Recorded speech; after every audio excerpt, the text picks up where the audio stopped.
Are you ready for a rant?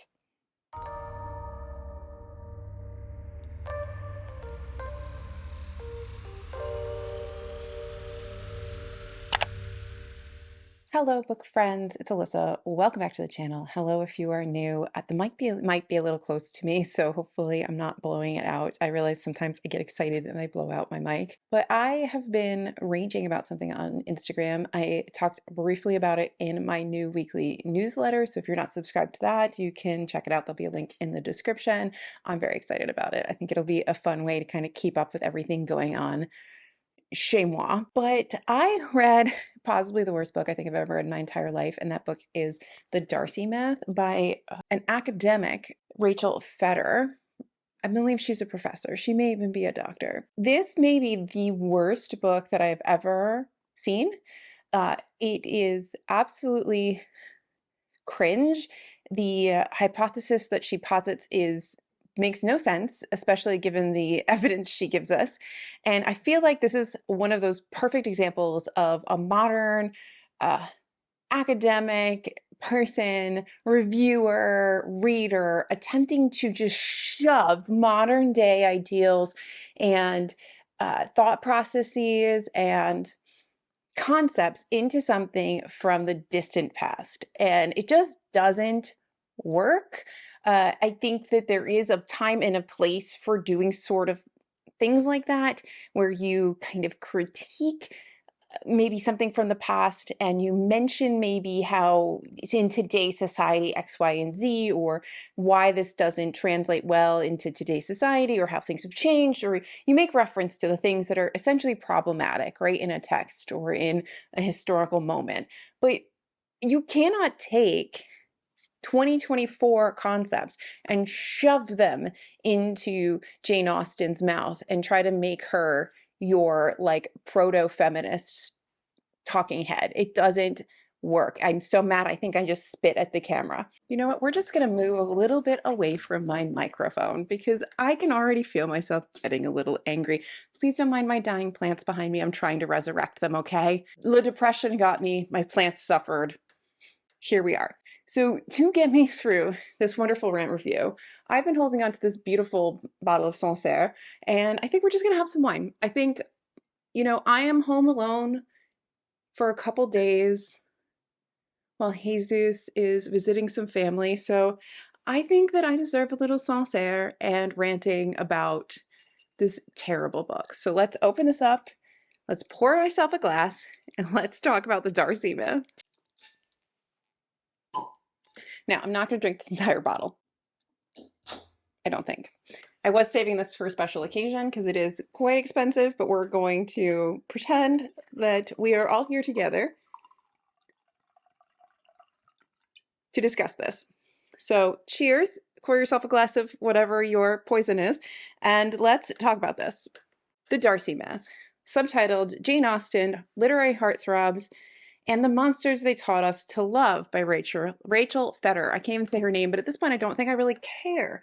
Okay, so she starts off right away by saying that she is an English professor, but she also doesn't really teach Jane Austen. Like that, she's not a Janeite. That's not her strong suit. Her area of expertise is like Mary Shelley and the Gothic and stuff like that.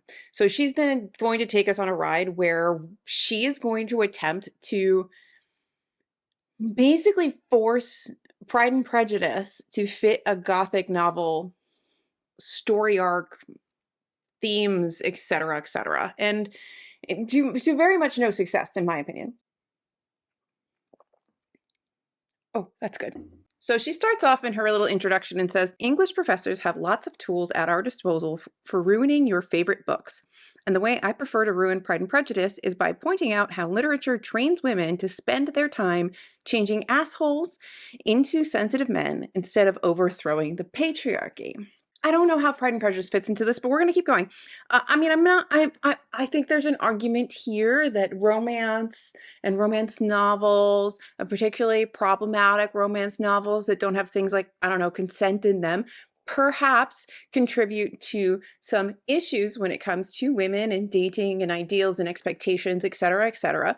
I'm not really sure how that fits into Pride and Prejudice. So we give her some time to explain this, and it never really manages to be explained. I mean, it is explained. It just doesn't make any sense. Taking a class with me is all fun and games until you're hugging your roommate in an English department lounge because you realize that you've been spending your time and energy and attention on taciturn and emotionally unavailable people, believing they are going to turn out to be slow burn romantic heroes like Mr. Darcy, when really they're often just assholes. Was Mr. Darcy an asshole? Because that's basically the core of her argument, is that Mr. Darcy is the prototype of the asshole man. And therefore, if you carry the two, he's a monster, and that has ruined all of us. I'll go on. So many of us are vulnerable to this fallacy. We think that if we're sufficiently docile, patient, charming, useful, and or conciliatory, I can't say that. I need a glass. Conciliatory. That's a lot for the mouth. We can melt the heart of any standoffish love interest, turning them into a devoted and attentive suitor. Why do we believe, against all evidence, that someone who's constantly low-key negging us, can we already tell how I hate the language in this, and only texts back after midnight is suddenly going to turn into Mr. Darcy? We think this because fucking Darcy. That's why literature is full of lies.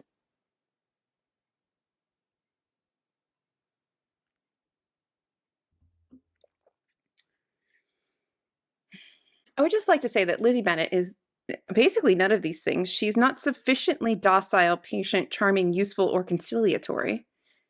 In any way, if she is any of those things, she's not any of those things in effort to persuade Darcy to like her. So I'm already not sold. You've already lost me, Rachel. Rach. Can we call you Rach? I don't know. Then she goes on to discuss Bridgerton and Simon Bissett, the Duke of Hastings, and how he is just this awful monster and how all the things he does is terrible. And I agree. I agree with that. He is not the best character. He gaslights the hell out of her. I can't remember what her name is, but he gaslights the hell out of whatever her name is in Bridgerton. He's really not that great. He lies to her, knowing that she has no idea how babies are made. He lies to her. It's terrible. It's a terrible, terrible, terrible relationship. If you want to make an entire book about how Simon Bissett, the Duke of Hastings, is a monster and gives us unrealistic expectations and sets us up for failure in relationships, I can get behind that, Rach. But here's the problem, Rach. You call him Meet a Darcy. And then you go on to list countless other characters and real life people that you are calling a Darcy, like they are the same thing. We're still in the introduction. I'll discuss Pride and Prejudice in more depth in the following chapters, but in a nutshell, Austen's classic novel and the endless iterations of the slow burn, enemies to lover romance plot she perfected therein teach us a story. The story goes, there will be someone you can't stand. You will be warned that they are bad, and your initial impressions will corroborate the rumors. This is the beginning of your great love. Here's the problem. If we go back to the actual canonical text that you were talking about, Rach, there will be someone you can't stand. First of all, they don't even know each other. She can't stand him because he's socially awkward. He is thrust into a social sphere that he's not from, and class and social spheres are everything in Regency England, and he doesn't want to dance. And he's not exactly nice. So he says something not exactly nice, she overhears it, and she holds a grudge from that day forward. Okay, fine. You can't stand him. All right, I'll give you like half a point for that, Rage. She can't stand him. He doesn't actually really care all that much. In all honesty, I think he's just trying to get Bingley to go away and stop bothering him, because Bingley is like a happy golden retriever with a ball, and he just wants him to stop. So he says something to make him stop, and unfortunately Lizzie hears it. So I don't even know if Darcy even understands what he said. I don't even think he cares. I think he could give two flying poo-poos about it. But anyway, that's my personal opinion. That's not part of the canonical text. That's just my interpretation. We're allowed to have that. Anyway, next you say, you will be warned that they are bad. Who warns you that they're bad, Lizzie? Is it Wickham? Yeah, he's super reliable. Your initial impressions will be corroborated by rumors. All those rumors are from George Wickham. Grade A specimen of man, right? Am I right? Am I right? He's just fantastic. Yeah. Okay, cool. And this is the beginning of your great love. So this would work if Darcy actually was any of the bad things that what this doesn't make any sense to me. Does it make sense to you, people who have read Jane Austen? Have you read Pride and Prejudice? Have you seen a movie? Does this make sense to you? Do you agree with this? Do you agree that Lizzie does any of these things? Yes, she can't stand him, and she's been warned by a totally unreliable human being and given false information, or not exactly accurate information. Carrying on. We hit part 1. An introduction to the Darcy myth. So she's really going to go hard here and tell us what this is all about. First, we get a dig at Sally Rooney. Just so you know, she's quoting from another essay by somebody named Eleanor, who I guess is one of her students. And it says, the realist novel would be nowhere without the stories of young white women falling in love. And Sally Rooney writes about nothing else. We just had to take a dig at Sally Rooney, didn't we? I know it's not everybody's cup of tea, but I like her. So Janice Radway's 1884 book, Reading the Romance, Women, Patriarchy, and Pop Culture. And this says, summarizing Radley Fisk, this is this other essayist that's mentioning this book, explains that through this plot arc, romance novels rationalize women's ill treatment under patriarchy, suggesting that a man who treats you poorly is just hurt and waiting to be understood and loved. I don't disagree with this on a generic front. And I think that's my biggest gripe. Well, not my biggest gripe with this. One of the unsettling parts about this whole piece of garbage is that Feder Rachel makes this almost their argument that makes sense. To argue that having these enemies to lovers tropes where the man is essentially bad and that if the woman could just fix him, then he'll be happy and then she'll be happy and everybody will live happily ever after, does give terrible advice on dating and has led probably many women astray. It is a narrative that we're very familiar with, and I just don't agree that this is what's happening between Lizzie and Darcy. Because yes, they don't like each other, but this is not enemies to lovers. This is a poor first impression, which is why this was originally called First Impressions. It was about impressions and what they mean. And if we really look at impressions, you can't just judge your first impressions on anybody. That's a big part of Pride and Prejudice. She meets Darcy. She has a first impression of him. It is a negative first impression because he is an ass in the moment that she has to make a first impression. And she meets George Wickham a while later, and he is charming and suave, and he's in his little regiment gear, and he's looking all hot. And she has the most positive, wonderful experience in her first impression of George Wickham. But how does this end up? How does this turn out? And if you've never watched Pride and Prejudice or you've never read Pride and Prejudice, spoilers are ahead, folks, because George Wickham is an absolute swine of a human being, and Darcy is actually incredibly lovely. The man has social anxiety. He's not a monster. He just doesn't want to be at the assemblies. Frankly, I think Darcy is just comfortable in his own home. I understand Darcy, because you know when Darcy comes alive in this novel? When he is at Pemberley. He is in his comfortable place. He's comfortable with himself, his people. He's the man of his castle. He is happy. Do you want to know where I'm happy? My Pemberley. Most normal, most comfortable. I will be my least awkward self if you come to my home. Outside, I can't promise anything.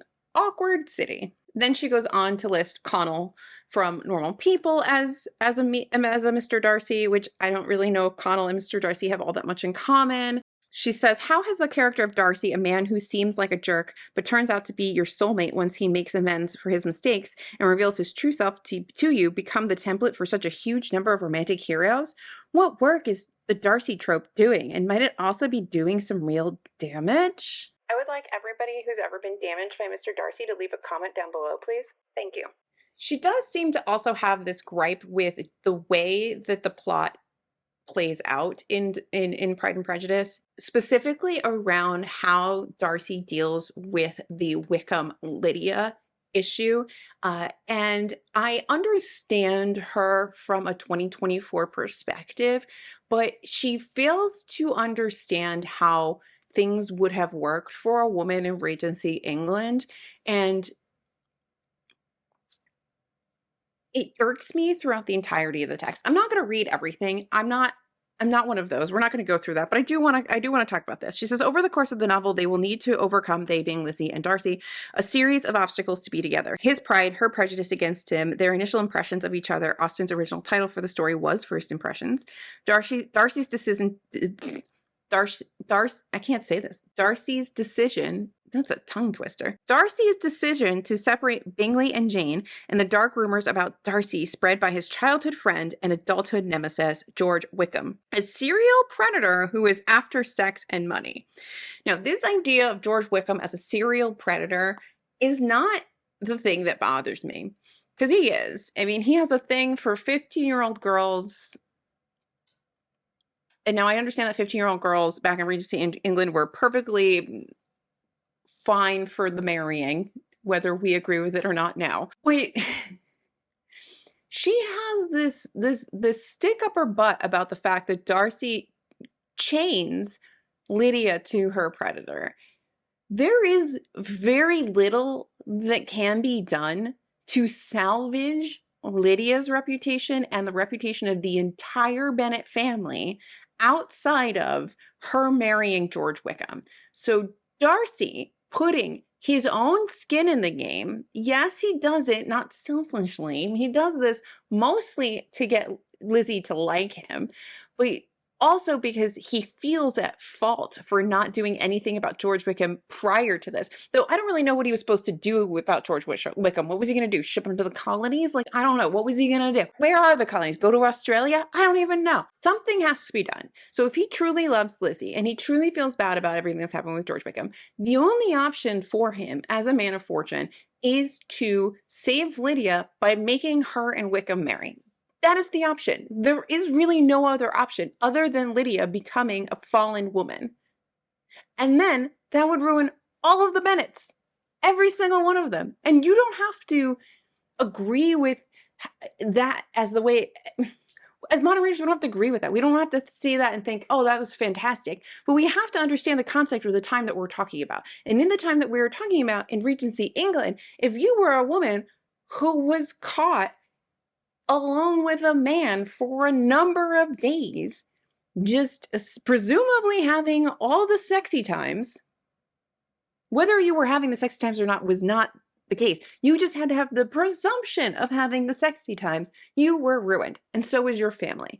You needed to be married. And the fact that Darcy puts literal money in the game, he clears debts, he makes sure this happens, and he makes sure that they go far away.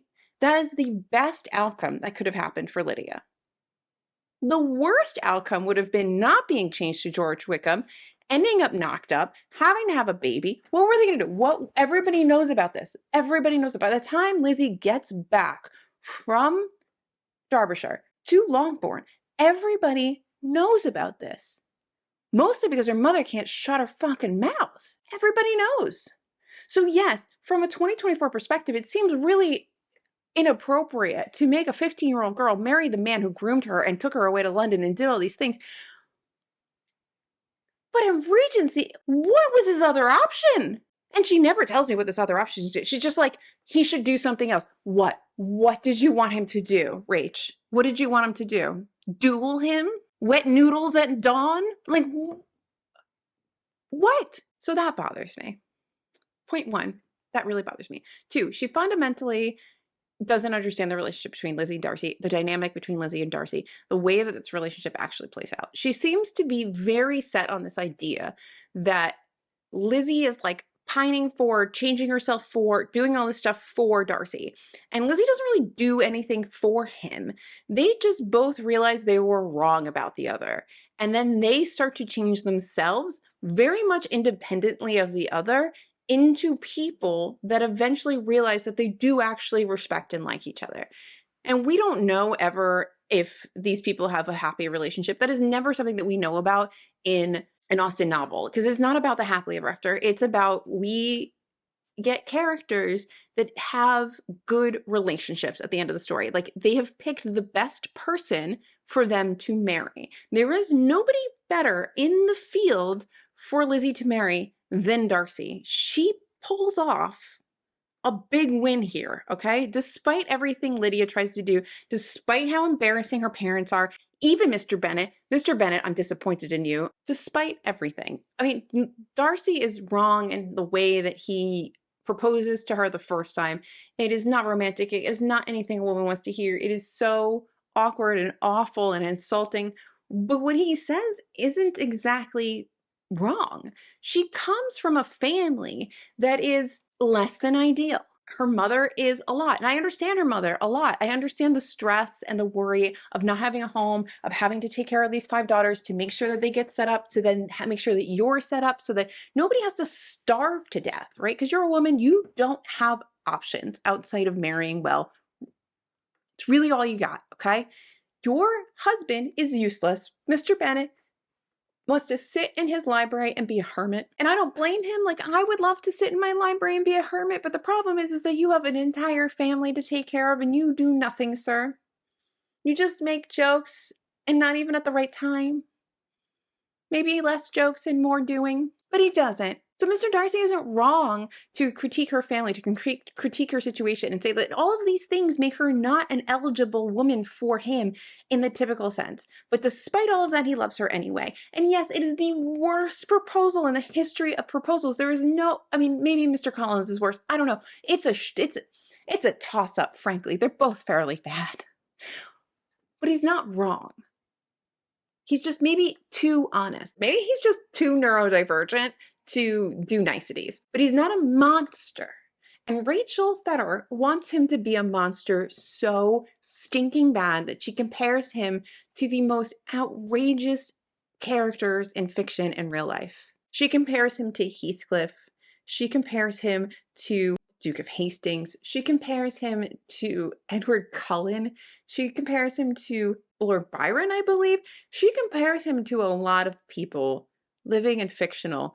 And I just don't see it.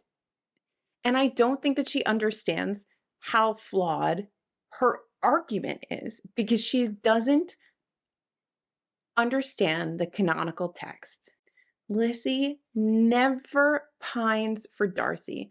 In fact, she even says when everything is all said and done and she finally realizes that she likes Darcy, she actually says to Jane in a quiet moment, maybe one day I'll meet with another Mr. Collins.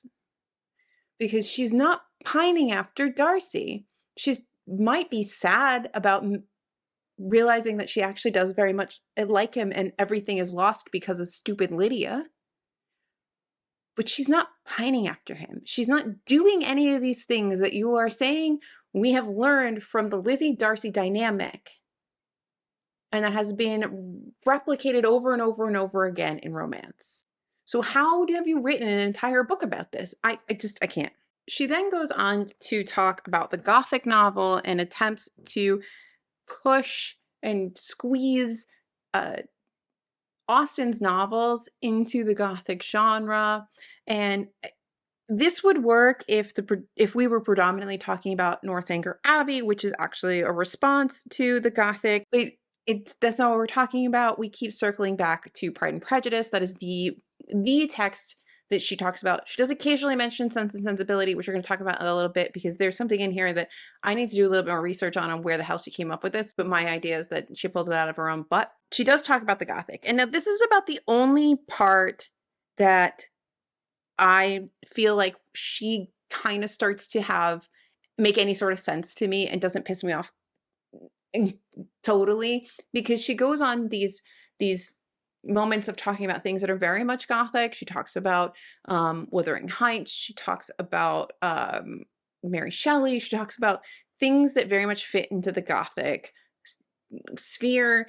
And when she's talking about those things, I actually don't dislike it, because that's her wheelhouse. Those are the things that she knows, right? But as soon as she strays her little feet and toes and fingers out of that bubble, she loses me. She wants so desperately to make Jane Austen a Gothic and a horror, because of this idea that like marriage and life as a woman is Gothic and horror. Or I don't 100% disagree with this idea that particularly at this time, there were a lot of horrors for women to face. I think there's a lot of horrors for women to face now. I think that's why a lot of these men on TikTok are mad that we are seeing this whole like, would you want to be alone with a man or a bear? And we're in the woods and we're like, bear, 100% bear. And the men are like, what do you mean you want to be alone with a bear? The bear is predictable. I don't know what you're going to do, fella, and I don't know who you are, but the bear, predictable. Anyway, so I don't think we've strayed too far from that idea of like women have a lot of things that we face. But I just don't believe that if we're going to do this argument, that trying to make this argument with Pride and Prejudice as your core text, it works. It's sloppy. I feel like make this another book, Rach. Like, I don't talk about Northanger, because Northanger really is a response to the Gothic. It is, I mean, Jane Austen clearly loved Gothic novels. They were incredibly popular. They make up a large part of the juvenilia. There's a lot of themes in there.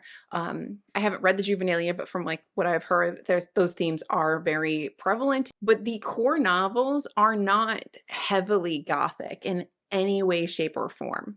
And if you disagree with me, let me know in the comments, because I would love to discuss this. But I don't believe they are Gothic in any way, shape, or form, except for perhaps Northanger Abbey, which is really much about like just kind of like talking about Gothic novels. And you have Kathy, and she's just so wrapped up in the sensationalism of the Gothic novel, and she sees it everywhere, right? But it's not Lizzie. Lizzie is so pragmatic, which is why it's so crazy that she has this total misunderstanding of who these two men are in her life, right? And also she realizes through this text that maybe she isn't as level-headed as she thinks she is. I mean, there's so many things that Lizzie learns as she's growing up in this novel. There's a lot of growth that happens to Lizzie in Pride and Prejudice. And anyway, I'm going on a tangent. Let's get back to this. When we read Austen's work as romance that feels real, personal, and relatable, we get it wrong, or at least we miss out on a lot of the content and context. In doing so, we've made a dangerous mistake, because Jane Austen's work is actually super dark, cannily blending horror into the love stories they serve up. These tales and their hidden monsters have become indelibly linked to our ideas of romance, which means that by getting Austen wrong, we've gotten romance wrong too. Really? While Austen heroes often get their happily ever after, a feature so important and familiar to romance fans that they simply refer to it as HEA, they also illuminate the very real ways in which love is scary for women, and when we fail to heed their warnings, we throw ourselves into dangerous situations in the name of love. I agree with that last sentence. I just don't think it has anything to do with Pride and Prejudice, unless you're going to go down Lydia Bennet, because Lydia Bennet is a shameless flirt and puts herself into danger because she just assumes that Wickham loves her and is going to marry her. And that is not what we're talking about here. We're talking about Mr. Darcy, because you called this the Darcy myth. So this is all about Lizzie and Darcy. So I don't know where we're going here. She talks a bit about different things in Gothic literature and why she has this argument that like Austen novels are pretty dark. She says that the scholar on Heywood, and they're saying Heywood's point is it doesn't matter how smart you are, how closely you follow the rules, you should still do that. Obs. The writing in this is so cringe. But nothing will protect you from men. The question is more about how to tilt the odds than how to ensure a happy outcome, because the answer for Heywood is never like, this is how it's written, is never like go live in a go live in a nunnery. I can't even read this. It's so badly written. Because the answer for Heywood is never like go live in a nunnery or lock yourself in the basement. You have to go out and live life, knowing your life is dangerous.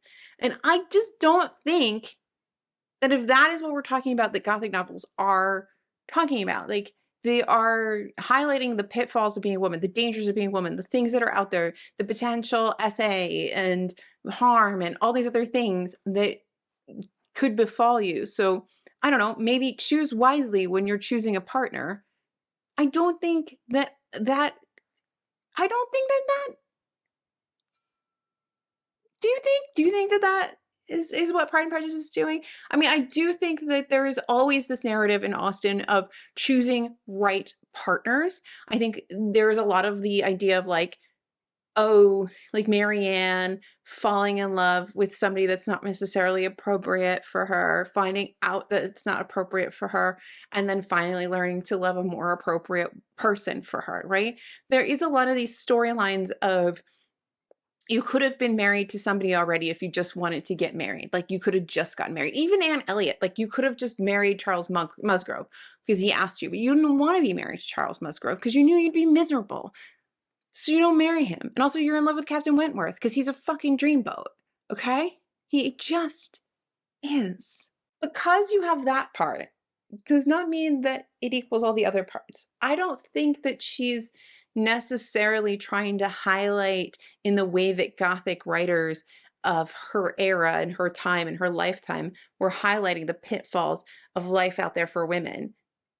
I don't think that they're necessarily doing. I think you see bits of it, but I think that's mostly because Jane Austen likes women. She understands women. She understands that women need to eat, okay? So you need to get married and you need to do these things and you need to set yourself up and you need to whatever.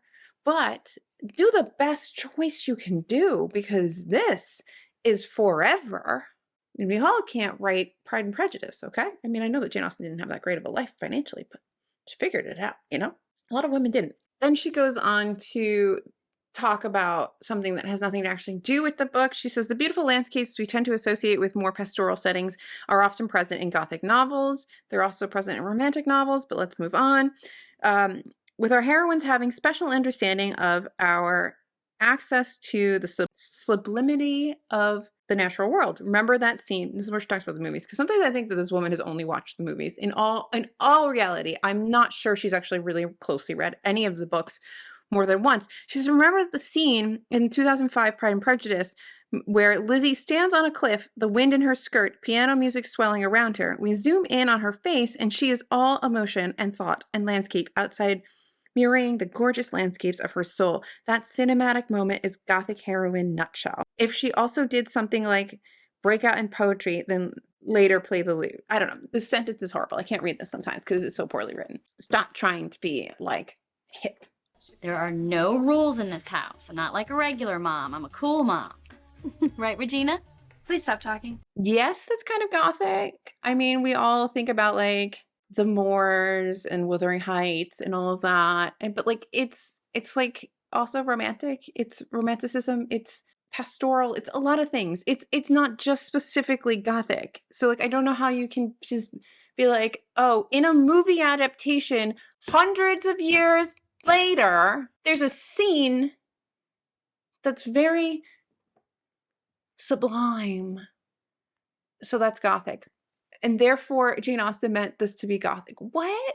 And then she tries to say that Gothic tales are monster tales, and then because monster tales are Gothic tales, and Gothic tales are Jane Austen, then Jane Austen is a Gothic tale, and that Darcy is a monster. She's constantly trying to make us believe that Darcy is a monster. And I don't understand how she can't understand that Darcy isn't a monster.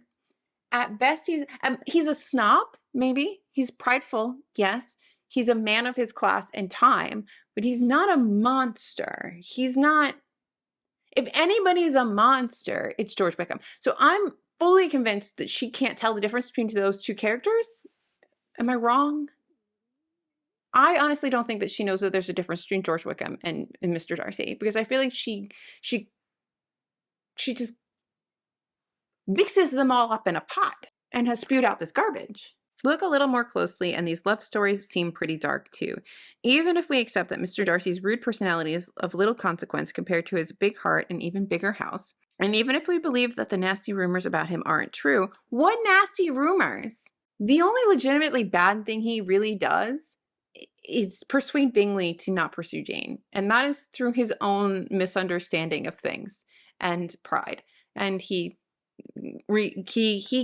pulls back on that, okay? Yes, it could have been terrible, but it all ended up fine. Can we all just move on? Anyway, and even if we believe the nasty rumors about him aren't true, there is no denying that he pays a dangerous rake to marry our heroine's sister so that Darcy can marry Lizzie without tarnishing his reputation and sacrificing his, ready to cringe, his brand. I hate it so much! He's not an influencer. He's a fictional character in Regency fucking England. Told from Lydia's perspective, which this book is not, Pride and Prejudice is the story of a young heroine who is neglected, seduced, lied to, abducted, trapped, rejected, and ultimately chained to her predator. It's our beloved Darcy who locks her up. There's so much more that goes into the Lydia story. Where is Mr. Bennet? Why doesn't he listen to Mrs. Bennet when she says we should take her to Brighton? Because if she really wants to go to Brighton, we should take everybody to Brighton. And maybe if we all go to Brighton, nothing bad will happen. No? Okay. So now you leave her with the Fosters. Who the fuck are the Fosters? Or clearly not watching your daughter. Lydia has never been reined in her entire life. And I'm not victim blaming here. I'm just saying that there was a lot that contributed to Lydia very gleefully running off to with Wickham and not understanding what she's doing. We're not talking about Tess of the Dubervilles, okay? Neither understands what's happening. Lydia, zero remorse. Tess, remorse all the way. His brand, I can't. Oh, God. More things that make me cringe. Darcy, much like Frankenstein's creature, is his own kind of monster, an assemblage of fears and desires, at once the villain and the heartthrob, the rescuer and the predator. He's a fascinating and confusingly appealing character, but he's in no way the ideal man. If you told me, sorry, headphone users, if you told me this was written by AI, I would believe it. There's a quiz like we're in Cosmo at the end of this chapter that's like, are you in a Gothic novel? Would you consider yourself to be a heroine? A, alas, I am born to be a heroine. I know it not. My parentage and my home, even, it's just so, ugh. Are you trapped in a stately but creepy building, such as an old monastery in the woods or the bachelor mansion? Oh, God, I forgot about this. She goes on this entire diatribe about the Bachelor and how somehow the Bachelor relates back to the Gothic and the Gothic then relates back to Pride and Prejudice. I had so happily erased that from my memory, and now it's here again. Then she tries in the next part to talk about like what would Pride and Prejudice look like if it was a horror novel. I mean, like we could say anything. What would Pride and Prejudice look like if it was a ballet? If it was a steampunk fantasy murder mystery? Like if you just want Austen pastiche, there's an entire genre of this. It is everywhere. Just go. Oh, what happens then if we read Pride and Prejudice as a scary story? Then you're not reading Pride and Prejudice. Now, before I lose the Darcy lovers, I'm not necessarily claiming that Pride and Prejudice actually is a scary story, or that we need to read it that way all the time. Far be it from me to claim special knowledge of Jane Austen's intentions. That would be sacrilegious of me as an English professor. You have been sacrilegious through this entire book. Darcy shines as a romantic hero and has become the basis for almost every romantic hero to follow, because he not only cuts a dashing figure, but also recognizes and makes amends for his mistakes while resolving his past trauma, all in the service of forging an at least emotionally equal consensual relationship with a smart girl. That's hot, and I get it. She's in academia. Not every beast in the castle will give you an amazing library and transform you into a prince if you're just like persistent. In other words, Darcy has given us some dangerous ideas. Whether you read Pride and Prejudice as ideal romance or Gothic horror, who's reading it as Gothic horror? Please tell me if you're reading it as Gothic horror. I need to know. It's important to reckon with how the Darcy blueprint has messed up our expectations of romantic prospects, especially men, from rude strangers at parties to emotionally withholding partners, all while generally twisting our ideas about love. Real quick, it's not your job to fix anybody, and rude people at parties are often just jerks. I agree with that. Last sentence. None of the rest. Here's the thing. She seems to think that because Darcy is initially rude, that then makes him a monster, and so therefore he's always a monster, and that nobody can ever have a redeeming arc or an awkward moment or a time when maybe they are just wrong. Because shortly after this moment where Darcy is like rude, he's at the assemblies, whatever it's called, he's at the assemblies, and he's rude, right? First meeting, whatever. Basically, I don't think Darcy probably just traveled there. He don't want to be there. The man is not at peak anything, peak socializing, okay? And you are insinuating that, like, because he has one rude moment, that makes him a monster forever. What? But there are people in here that you call Darcy's that make perfect sense. Heathcliff is a monster. Beautifully written book. Hate that book because I hate everybody in it, okay? No redeeming qualities. Heathcliff is a monster. Duke of Hastings and Bridgerton, 1. He's kind of a monster. And I'm sorry, if you're reading Wuthering Heights as a romance, I am really concerned for you because that is not a romance. Side note, But we can talk about that another day. Excavating the novel for its hidden darkness is an important exercise because it helps us uncover what is harmful about our shared ideas about romance. I think that having a discussion about romance, big R, general bubble romance, and the potentially unhealthy ideals, expectations, things that are covered in it, and how we address those, or how we internalize those, how we see those in or apply those to our real life. Fantastic discussion if you want to have it. I don't think it works with Pride and Prejudice. Maybe I'm wrong. She talks a bit about Charlotte Lucas and how, like, I guess Charlotte Lucas is living some sort of nightmare. And in all reality, if you've ever truly read Pride and Prejudice, I think Charlotte Lucas is the smartest person in this book, bar none, smartest person. Charlotte Lucas understands the game, and she is 100% a willing player in the game. She knows what to do, and she's happy to do it, okay? She has very little options. She understands what she's facing if she doesn't get married. She picks an annoying person to marry, but basically the least offensive human being to marry. She sets up her home so that she kind of never needs to see him. And she does everything the way she wants because he's such a, like, sycophantic weirdo that he'll do anything to keep her happy. And she's fine with that as long as he leaves her alone. She's like, he has his garden. He can go out there and we have separate sitting rooms and we don't have to see each other almost the entirety of the day. Charlotte Lucas knows how to play the game. So I am not okay with her trying to, like, paint Charlotte somehow as even touching on victimized. She's not. Charlotte is the smartest person in this book. She is the foil to Lizzie. She is the one who says to her over and over again, maybe you shouldn't like George Wickham that much. Maybe you shouldn't just, like, take people. I mean, he was so keen to tell you all that about Darcy. Suspicious. That's a little sus. So he used Rachel's language. That's a little sus. Maybe we shouldn't do that. She's the one who's like, I don't know. Darcy seems to like you. Because no sooner do they leave the Meryton Ball. This is where I was going. I'm sorry. This book sends me on tangents and I'm spiraling. Okay. So they meet at the ball. They have a miscommunication. They don't like each other. Okay, fine. And then from that point on, every time Darcy is introduced to Lizzie, he falls for her just a little bit more and a little bit more and a little bit more and a little bit more until he proposes in that terrible proposal. And he's still in love with her. Okay. Lizzie does not change for Fitzwilliam Darcy until she gets to Pemberley, until she reads that letter and starts thinking about Wickham differently. And then that starts the gears turning. And then she sees Pemberley and she sees him in his natural state being quite nice and hearing the servants who could just tell her that he's rude or proud or anything, says quite nice things about him. Everybody in town is saying nice things about him. She's like, well, shit, maybe I just saw him in the wrong light. And then he saves her fucking family. Okay, so, like, what do you expect her to do? Oh, what a monster.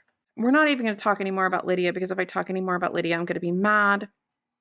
Then she talks about different bad dudes in history, and she talks a lot about Mr. Wickham. Wickham is also a foil character to Mr. Darcy, showing him as the ultimate ideal man in contrast to Wickham's rakish tendencies. What that means, though, is that Darcy and Wickham need to have a lot in common in order to throw their differences into relief, which is why I think that she often confuses Wickham and Darcy.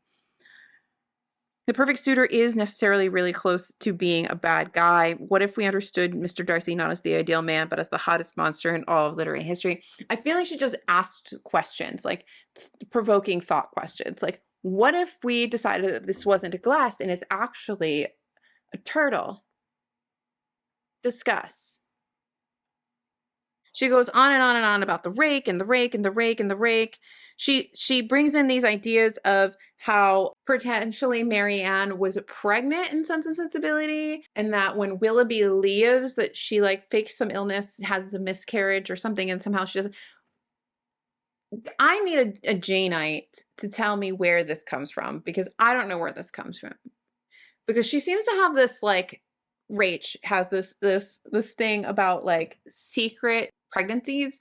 And I'm fairly certain that if she had been pregnant, I think Austen would have actually mentioned it in a much more obvious way, because she's She's very obvious about what happens to Eliza in Sense and Sensibility. And if you've never read this or don't know, but like she's very open about like what happens to sort of fallen women who get knocked up. I feel like it would have been a lot more explicit, but I'm open to being wrong. And maybe there is an interpretation of Sense and Sensibility. Well, Marianne has gotten impregnated by Willoughby at some point while she was like roaming around in the house, seeing all the rooms. I think that's what it is, that she sees all the rooms, and that includes going into her own room, if you know what I mean. That's not even a good innuendo. Anyway, more wine. She also brings up that something about some man who came out saying that he was a descendant of Cassandra Austen, who's Jane Austen's sister, and that he was the offspring of the illegitimate love child of Cassandra and her fiance, who died before they can get married. And then I went into the back to see where the citing of this is from, and she cites her own article talking about this, which feels a lot like the dairy industry providing scientific research on dairy. I'm very worried about academia in this country. She talks about Shelley as a fuckboy, and she actually has Fuccboi, fuckboy, in this book. She talks about Lord Byron as a Darcy. And okay, Lord Byron might be a Darcy. She talks about vampires and vampire novels and how vampire novels somehow relate back to fucking Pride and Prejudice. I don't know. I can't keep up with the insanity, in all honesty. And then I think the worst part about this book is that then at the very end, she goes into all of these like agony stories of people and dating, and how somehow Pride and Prejudice has ruined their dating because of it had taught them to somehow accept certain things about men. And it feels, again, like very cherry-picked data to support your argument, which is always fantastic science, guys. You're really blaming your not seeing that you're with an absolute asshole on Fitzwilliam Darcy and this movie you saw in like 2016? Really?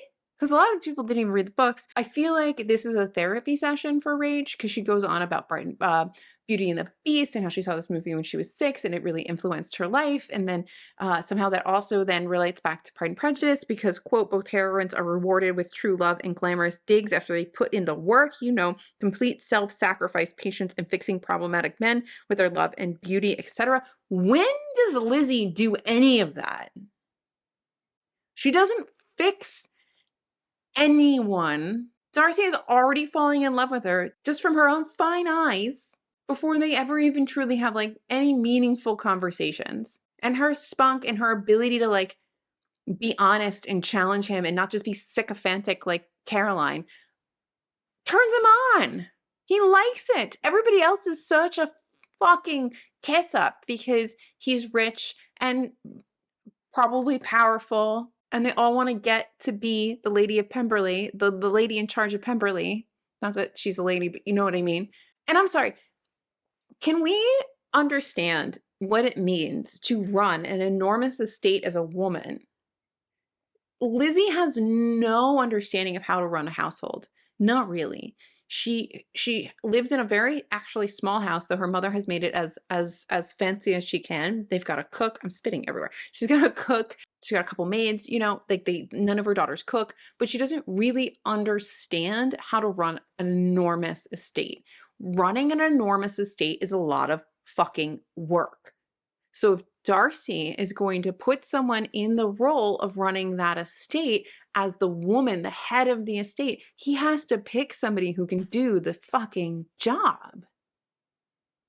This isn't just like some 2012 romance where we're like, you just getting a rich man. This isn't fucking Anastasia Steele. This is business. This is important. Like, this man makes money off of his estate. He has to maintain connections. He has to do, it is an important thing who you fucking marry in Regency England, especially if you have money and status and land. I need a minute.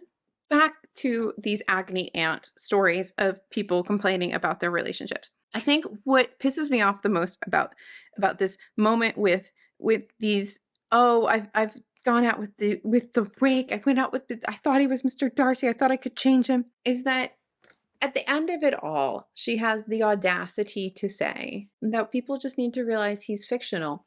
No fucking shit, Sherlock. You cannot blame all of your problems on a fictional character. Did you really think you were going to find Mr. Darcy, Janet? He doesn't exist. She says, in Pride and Prejudice, the Darcy myth functions as a permission slip for rakes in general by promoting the ideas that love is more valuable if it's hard-earned and that investing time and energy in emotionally unavailable people is worthy of romantic pursuit. What does the desire to reform a rake to accept poor treatment while working to earn love tell us about how we are socialized and what we think we deserve? Apparently, that's why these women are in these relationships. But then, at the very end, somewhere in here, if I can get through all of my tabbing, the Darcy myth not only leads us to value traits in a potential partner that can be dangerous, like mystery and difficulty, but in fact specifically provides cover for that danger. This Darcy myth is so mythical, it's like a unicorn. When we're taught that the search for love and the quest to subdue the monster are one and the same, we create a world in which monsters are seen as deserving the benefit of the doubt. By the time we realize we're dealing with a monster, it may be too late. When is Mr. Darcy a monster? She is yet to show that to me. Please tell me down below when he is a monster. Austen's classic mystery man, Mr. Darcy, provides this cover on at least 2 levels. Oh, she's going to try. I forgot.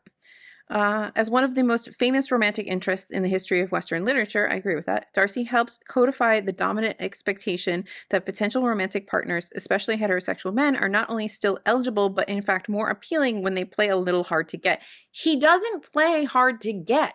Even if playing hard to get involves cruelty, insults, expressions of disinterest, ruining your beloved sister's chances at happiness, and other red flags. Yes, he has some problems, okay? He's not perfect, but he doesn't play hard to get. He proposes to her twice. Some people can't get a text back. Within the world of the novel, Mr. Darcy provides cover for danger in more literal ways. First, his own pride and his understandable desire to protect his sister's reputation in a world where a woman's reputation plus her monetary resources equals her worth. So you do understand it. Kinda. Let Wickham move among people, including vulnerable girls who don't know he's a rake. What was she gonna do? Noodles at dawn. Second, and more directly, Darcy ultimately provides Lydia and Wickham with the financial resources that coerce Wickham to go through with the marriage. Sure, this saves the Bennet family and makes Lydia respectable again, but it also provides further cover for the monster. The monster is George Wickham. The monster is George Wickham. Wickham is really a predator and an extortionist, but to the general public, he looks like somebody's husband. This man has been playing everybody for like the entire book. Because you know who the monster is? George fucking Wickham. Not Darcy. And there's this lovely question. What if we read Pride and Prejudice as a play on the Little Red Riding Hood book? What if I'm actually a hedgehog? We're just saying anything. Darcy might be Lizzie's reward for avoiding the rake. But the Darcy myth also tempts us to walk right into the rake's trap, offering rewards if we take a gamble on a guy who seems like bad news and guess correctly that he's a prince in disguise. So Mr. Darcy isn't bad news. At no point in the story is Mr. Bad News. Darcy is the most eligible man that walks into the Meryton assemblies. He has 10,000 pounds a year, an enormous estate. He is handsome and tall and very attractive, okay? He is the catch. The thing that undermines it is that he is rude. And people don't like that. And when Lizzie realizes that, okay, he's a little rude, he's a little proud, but like maybe he has his reasons. And I've kind of gotten to know him. He's actually not that bad. Maybe we just shouldn't put him in social situations that he's uncomfortable in, and he'll be okay. As long as he's comfortable socially and in his environment, he's actually quite lovely. He was always a fantastic fucking catch. And this is where she just fundamentally does not understand this book, this time period, this anything. Even if Lizzie took the gamble on him for being rude, even if from the get-go the story was like, oh, he was rude to me, but I don't care. I can change him and make him nice. He's still not a gamble. In Regency England, he is not a gamble because he's not a womanizer. He's not a rake. He's not gonna do anything terrible. He just might be a little mean to you, and not even like mean, like not abusive, not anything. He just might be like, I don't know. He just might be too honest. Okay. I love Mr. Darcy, but he is not my number one romantic interest of Austen. Okay. Captain Wentworth has my heart. Okay. Dreamboat, pun intended, Captain Wentworth. But this Darcy slander is unnecessary. Always the best option. Always. George Wickham was the one in disguise. I don't think that she knows that these are different people. So one of the stories that somebody tells, he completely gaslit me into thinking that he had never been the unbelievably devoted lover straight out of Jane Austen novel at all. Ma'am, why are you so delusional that you think any man in like the modern day is going to be a man out of Jane Austen? We have completely different expectations of our partners. We have completely different expectations of relationships and marriage. And why are you so delusional?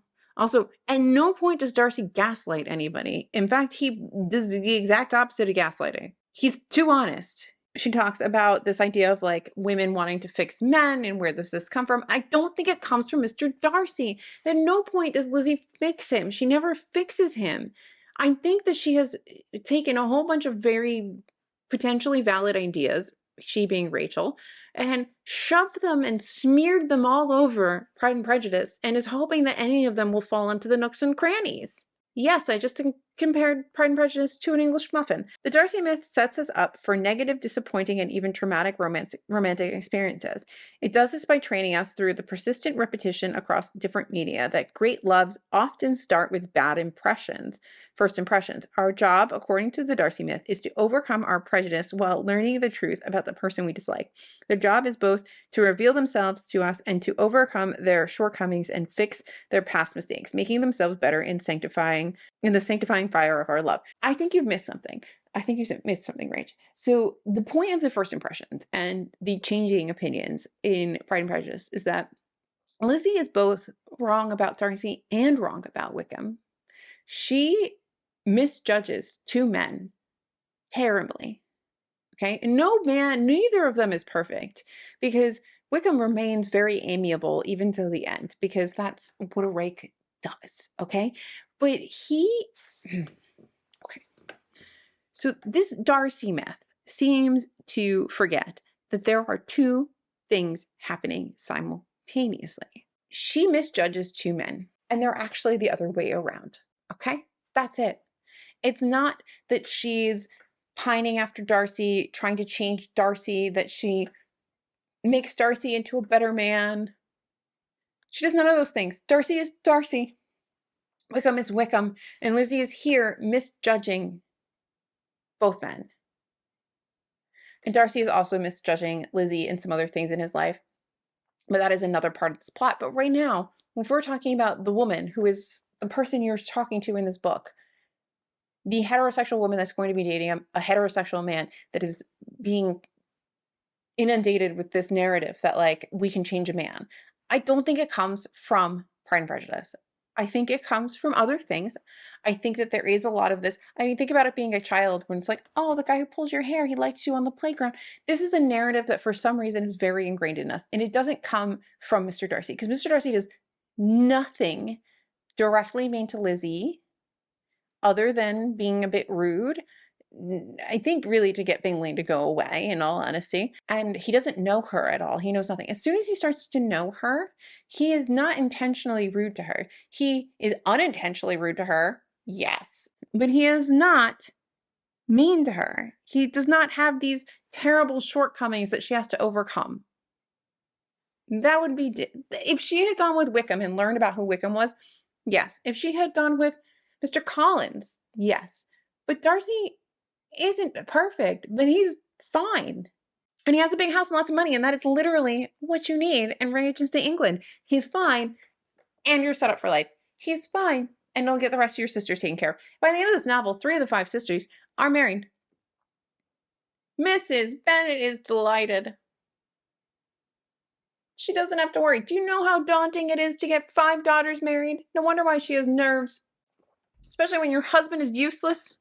You don't really have any money. One of them is Mary, just constantly spouting sermons and making a fool of herself. It's not easy, okay? You can't just go become a secretary or go on OnlyFans. There's nothing for you to do. And then she comes out with such amazing statements as thesis. The people who love you will show you from the start. And if they don't, they ain't real. No shit. If you cannot understand that there are differences between the fictional characters that you are reading as romantic figures and the real human beings you're meeting in life, then I think you need to go to therapy, okay? Those expectations is not going to happen, okay? I talk about this often with some of my friends where we have these moments where we are grown-ass adults and we understand the difference between reality and fiction, but we also understand that, like, sometimes, you want somebody to kill an entire, I don't know, field of your enemies because they've harmed you, right? Not going to happen. And if it did happen in real life, you would be like, what the fuck is wrong with you? But there is this swelling romance, right? We want romance, but it doesn't mean that it's going to translate into real life and into reality. And if you can't tell the difference between fantasy and reality, then you need to do some other work. In attempting to place all the blame on a book and a character created by an author over like 200 years ago is ridiculous. This entire book is ridiculous. The entire premise of this argument, ridiculous. The fact that it's almost obvious that she doesn't understand the book and the plot, annoying. I would rage through this entire thing. I hate this so much. This is the longest video I think I've ever just filmed as a sit-down video. This is a long, long, long rant to tell you this was absolute garbage. I don't know how this was written. I hate this so much. I am a proud Austen fan, reader. I've loved Austen my whole life. But this book, this is such a piss poor example of academia. Last month, when I was doing my Year with Austen like tandem read, I read Lucy Worsley's biography of Jane Austen at Home. That is fantastic. To have gone from Lucy Worsley to this absolute drivel, I think I have whiplash. I think my neck is broken. I think that I should go to the hospital. This is awful. It's terrible. It is so cringe. It is such a horrible attempt to relate to the young people when you're actually attempting to make an academic argument. Can you just talk to young people like they're people? Like, you don't need to say his brand and and fuckboy and totes and all these other words. I hate it. I hate it so much. I hate it so much. I hate it so much. I think it does a disservice to Austen. I think it does a disservice to academia. I think it does a disservice to literary criticism. I think it is just drivel, and I can't believe that trees died for this book. Awful. Absolutely awful. Do not recommend. Loathe entirely. If you're still here, say hello. Just let me know you made it to the end of this. If you love Jane Austen and you're still here, tell me your favorite Jane Austen character. It doesn't need to be like your favorite romantic character, but literally your favorite character. Like, who's the one that you think of and you just absolutely adore? And if you disagree with me on any of these, let me know in the comments as well, because I would love to have a little discourse with you. Maybe you love this. Maybe you think that she's onto something. Maybe you think that Darcy is a little Red Riding Hood something or other. I can't believe that you would be watching me. But anyway, that's it. I'm done. I can't do this anymore. I was going to record another video tonight. Anyway, thank you guys for watching. Like and subscribe. I'm going to drink this wine, and I'll see you in my next video, whatever it may be, because it's my channel and I can do whatever I want. Bye. So just